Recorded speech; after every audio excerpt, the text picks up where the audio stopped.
for this one. A game, Darren, that Newcastle really had Arsenal's number the last little while. Yeah, the last couple of times, actually, because they've won each of their last 2 against Arsenal without conceding.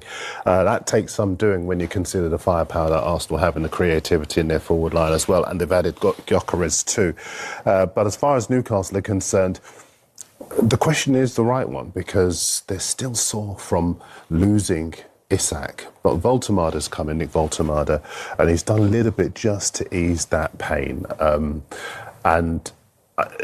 Scoring at St James's Park, earning the trust and the adoration of that fans is going to go a long way to helping him to get his feet under the table even more quickly. But I think in this game, Newcastle are going to really have to be at their defensive best, because Arsenal will come at them, and they've got the weaponry to be able to do that. And they've got that creativity in midfield as well. This is going to be a very, very tight game, and I don't think there'll be one goal in this one. What I find interesting, I was at St James's Park for the first time last week, completely blown away by the place, by the way. Great energy. But Eddie Howe went for Anthony Gordon instead of Nick Voltemada, and he just, played his first game and he scored his first goal. Gordon suspended at the time, so wasn't playing domestically. Now my question is, what does he do this weekend? Will we see both of them in the lineup because Gordon's back from suspension?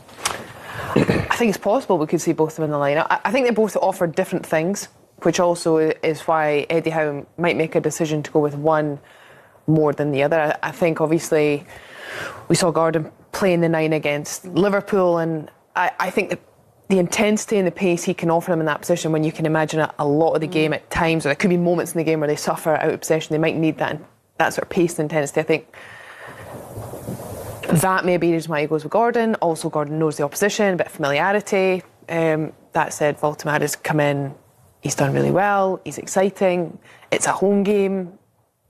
I think Eddie Howe wants to approach the game where he's focused on what they're going to do, whilst acknowledging you're up against Arsenal. If you're a defender, what's easier for you? Voltemada or Gordon?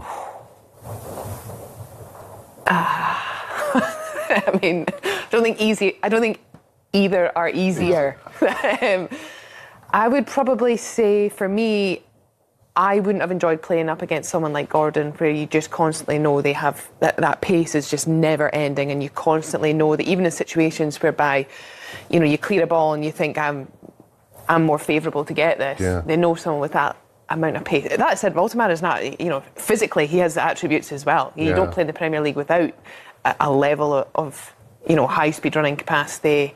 That sprint distance as well is important. So I would expect probably both will feature. Likely both will be on the pitch at the same point at some time. Yeah, I think a lot of us were wondering if he was a stopgap, because of everything that was going on around Newcastle and their search for that number 9. But Gordon spoke, I think, after one of the first games he played there, and said, well, he's kind of enjoying that, and he gave the impression that he wasn't just doing it in the moment because they needed someone to fill that position. It's somewhere that he maybe wants to go. Yeah, absolutely. I mean, since he signed for them, he's set up a goal for his country in the Germany win over. He scored a goal himself. And the reason why I think I would have played him in that game in Europe, because momentum is everything, as we all know, in football.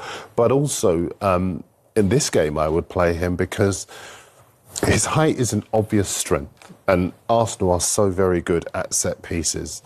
But he's got terrific touch. It's the one thing that struck me from looking at games he's played in and doing research and looking at the games in which he's been effective. His touch is excellent. And so, and actually it was through that ability to release players that he was able to set up Serge Gnabry to score for Germany against Northern Ireland. So I think that he could be more of a danger than people might think for Newcastle against Arsenal. And I do think he could be effective in both boxes, given how good Arsenal are at set pieces and free kicks.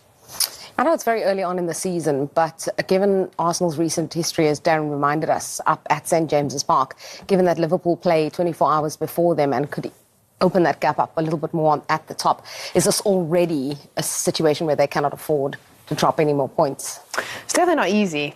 I think it's where you go. This isn't an easy game. It's going to test our limits. We've been in the wrong end of a result fairly recently against this side. But equally, these are the sorts of games whereby Arsenal these are the tighter margins where we're now looking at Arsenal to say, you've got to pick up 3 points here if, you know, you realistically do want to go and challenge Liverpool for the title. The key thing is as well that you look at the goal that Isak was able to score. It was an aerial goal. It was a ball into the box, and you've got height in that Arsenal back line, but they weren't able to cut it out. They've got the players who can provide the ammunition for Voltemada. The other key thing about this game is that if you look at where Liverpool are in the context of your question, Liverpool lost last season 2 games on the way to winning the title. They lost 4 in total, but by the time they lost the other 2, the title was won. Yeah. That's 6 points they dropped in the entirety of the title-winning campaign, excluding the other 2 games. Arsenal are 5 points behind. As to your point, they can't afford to give Liverpool any more ground. If they were to lose tomorrow and Liverpool were to win this weekend, then suddenly it's a real problem. Mikel Arteta's team selection is heavily criticised and has been. He now has the squad that many are saying is the one he requires to go all the way in the title race, but he doesn't seem to be getting the selections right. Eze on the bench against Manchester City, Martinelli, who'd scored that winning goal the game before, on the bench as well. In the end, when he was introduced, he did manage to equalise for them against City. It's this time and this kind of game where Arteta, I know he made jokes about playing a little bit with a handbrake on. He made it post one of the press conferences. But this time around, are we expecting to see Eze, who did start and score in midweek, we're expecting him to start?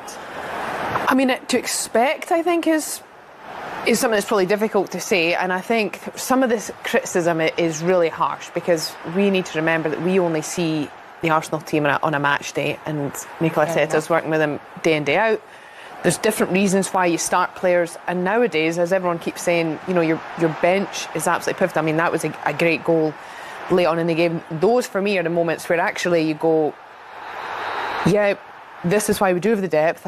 We make the changes. Players are motivated to go on and try and take advantage of that. No player wants to be a sub, but we are in a situation now where you play for the top clubs, you have to understand there will be other players that will also, you know, you typically have 2 players in every position and everyone wants to start. Everyone's good enough to start, but only half of you can. Yeah. So that's sort of the nature of it, and therefore it's up to Mikel Arteta to pick who he wants. I think some of the criticism is harsh for me because he's very articulate. There's so much goes into your team selection. And typically, as fans, you see what happens last weekend. You think, well, they were great last weekend. They scored. I would start them. That's, you know, as fans, we go, I'd put them in starting 11. But there is a lot more to factor in. Away from home at Newcastle, there's the emotional, mental factor. You have to consider. He knows his players better than we do. Darren, do you think the criticism is warranted? No, I don't actually. I think he's got a terrific squad of players, and it is about managing the players. It's about managing their minutes. It's about making sure that the injury problems that really did cost him last season, and even are threatening this season. People forget Saka's had his problems. Maduiki's having his problems now. Havertz has had his problems. And actually, the way they've been able to respond to those problems, Mosquera came in for Saliba in the Liverpool game. In midfield, Zubimendi's been outstanding. So people don't feel the loss of Havertz as much as they would have done. And before Mosquera was injured, he too was able to deputise for Saka. And the fact that they can call on Eze on top of all of that says that the buying policy has been really good. So he's got to manage those minutes. And also, the other thing is, Martinelli's been more effective coming on as a sub rather than starting games too.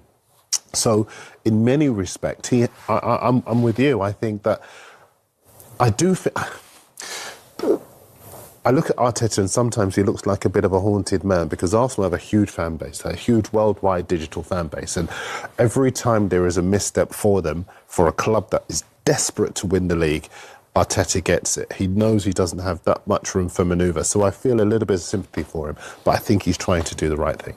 If you were Martinelli and you'd scored 2 crucial goals in 2 big games in the league to help get your side, would you be raging that you weren't in the starting 11? I certainly know some players that would be raging if that was the situation. I don't think Martinelli's much of a rager, but that's what we say if you were in that position. It's so tough. I just was listening to Dan in there and thinking... Arsenal are set to face Newcastle United at home this weekend, and preparations have intensified as the North London side aims to secure a strong result. While the Magpies pose a formidable challenge, Arsenal have been putting in considerable work ahead of the clash, demonstrating their determination to maintain momentum in the league. With Ebereki is expected to start, adding creativity and flair to the midfield. The Gunners will also benefit from the return to full fitness of Bukayo Saka and Martin Ødegaard, whose presence is likely to boost both their attacking rhythm and leadership on the pitch. As both teams gear up for a high-stakes encounter, Arsenal's strengthened lineup could play a pivotal role in shaping the outcome of this crucial fixture.